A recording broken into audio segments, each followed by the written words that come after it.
Ils viennent des 17 États membres de la Commission Climat pour la région du Sahel. Des experts et points focaux sont réunis depuis ce lundi à Niamey en prévision de la COP26 prévue en novembre prochain. Durant 2 jours, il s'agira pour les participants de définir l'état des lieux des projets régionaux financés par le Fonds vert pour le climat, en particulier dans sa mise en œuvre pour les pays bénéficiaires. Ce fonds, faudrait-il le rappeler, est destiné à devenir le principal mécanisme de financement multilatéral pour aider les pays en développement dans leur effort d'atténuation et d'adaptation. Malheureusement, il est d'une complexité d'accès qui tend à le rendre inefficace et inadapté aux enjeux et aux défis auxquels font face en particulier les pays africains.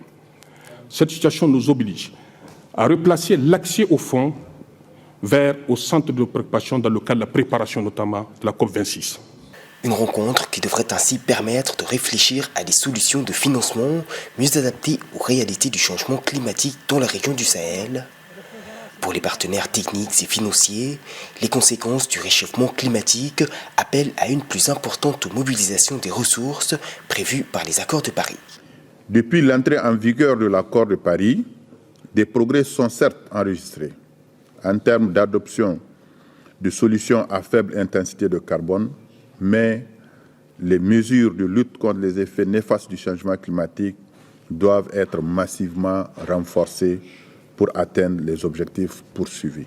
Les travaux devraient par ailleurs aboutir à une feuille de route des préoccupations de la région du Sahel dans le cadre de la mise en œuvre des financements consacrés par les accords de Paris.